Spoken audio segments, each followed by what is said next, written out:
Man, give me a prediction, man. Jake Paul gonna shock the world. He gonna shake up the world. What we doing? So let me be 100% honest with my people. I didn't do any research into this fight, in terms of anything at all. They just kept showing the date that it was going to happen, and I kept not believing it. But we're here now. So let me ask you guys, because I'm assuming y'all have a little more data than I, slightly. I'm in the same boat as you. Oh shit. Okay. So I was are there any? Can he not knock him out, or no, listen, is he wearing a helmet? So here's the thing. I don't know. So here's the thing, man. There is much speculation, man. As far as we know, there's no clauses or anything like that, man. It's supposed to be a real fight. It's supposed to be a real fight. If there were any agreements made behind closed doors, they have not been made public. Now, a lot of the public speculates.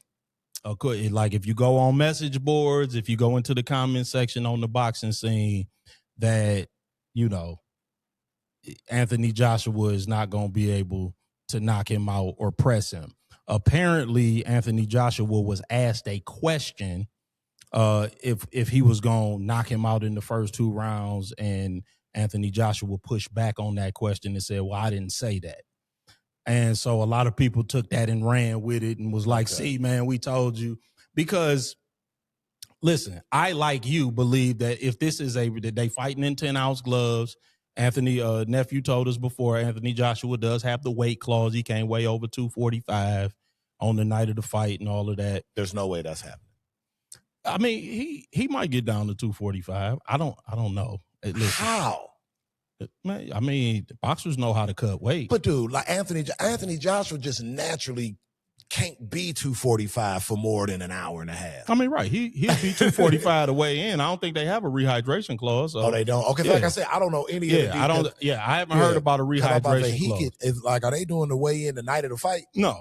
They doing the weigh-in like the day before. The last time he was under 245 was August 20th, 2022 when he fought. I'm like, come on. When he fought Usyk. Yeah. But no, I mean, I'm sure he know how to cut weight and get there for the weight. Right, yeah. He gonna rehydrate. Oh, yeah, for certain, because he's showing up 260. Yeah, right. He's That's going what to I'm rehydrate. Right? Yeah. His last fight, he was 252. Okay, so he'll show up at this fight probably 250. That's what I'm saying. Like, he'll rehydrate. I mean, I don't think there's a rehydration clause. But if it's a real fight, Anthony Joshua is going to knock his head off. That's what I'm saying. Like, I just don't. It's one of those things that I won't believe it until I see it. Right, I know. I said that. I'm like, I won't believe the fight is going to happen until they step into the ring. And I know that's like very low intellectual, low hanging fruit commentary, but I'm being 100%. No, it's not, honest. because it's a mismatch. Yeah, because it's like, and it's dangerous. Yeah, that's what I'm getting at. Like, who's okay with this? Yeah. Like, did you see what this man did to Francis Ngannou? Like that? Dude, I thought he was like needed medical attention. Like, that dude was sleeping in the ring for like 5 minutes after the fight. Right, yeah. No, and he's much larger than Jake Paul. Yeah. Much larger.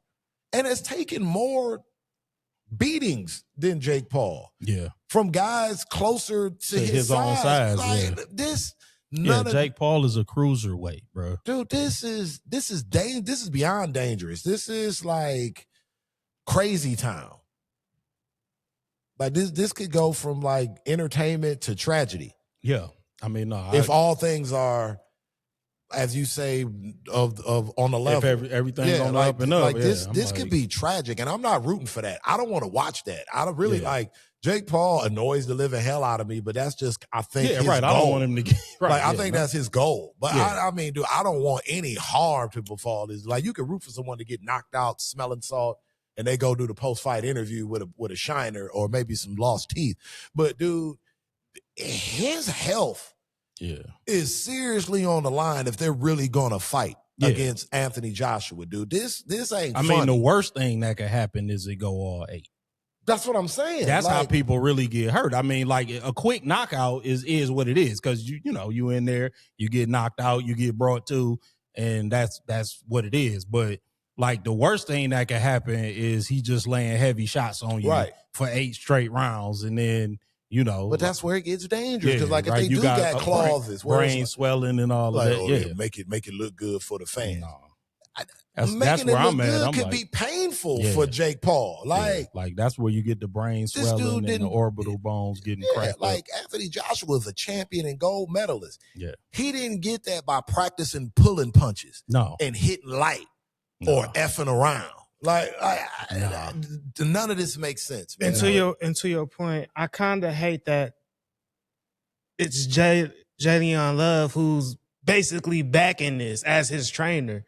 Like somebody from Inkster is literally helping Jake Paul probably walk into getting hurt. Yeah, man. Walk into a moving bus. This ain't it, man. Yeah. But at any rate, man, we'll see how it shakes out. It's got to be some shenanigans involved. Aside from everything, man, we wishing Jake Paul safety. Both fighters coming out, man, whole is what I'm hoping for, man. Yeah, I really don't have a rooting interest one way or the other. But before we get out of here, man, a very big breaking announcement today. One of the greatest fighters really to ever lace them up, in my opinion, man. Terence Bud Crawford announced today that he is retiring from the sport at the age of 38 with an unblemished record of 40-0.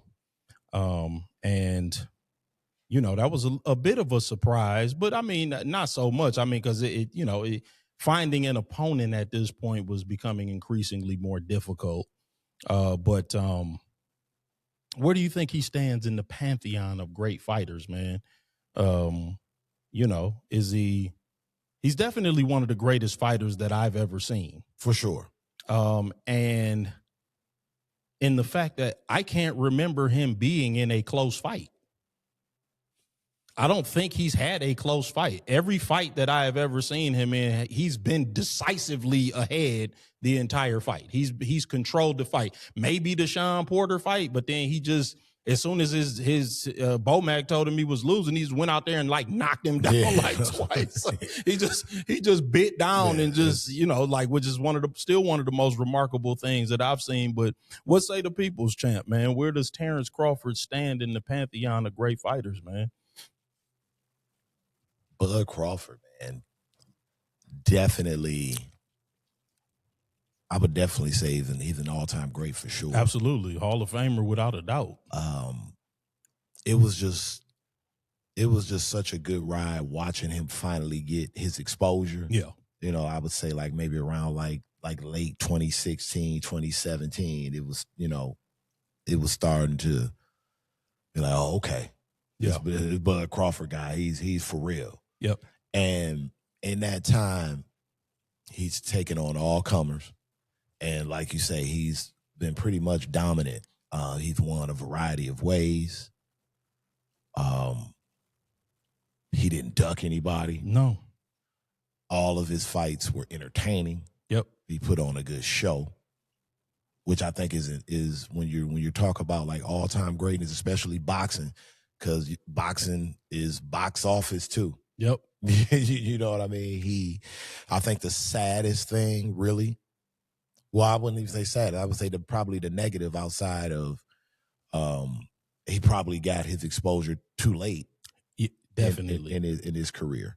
If we could have got, Bud maybe 5-6 years, the limelight on him maybe 5-6 years prior, when that whole, like we could have got Crawford, Mayweather or Pacquiao, or both. Or that's what I'm, you know what I mean? Like, because that should have been, he should have been in that group. He's older than Canelo. Yeah.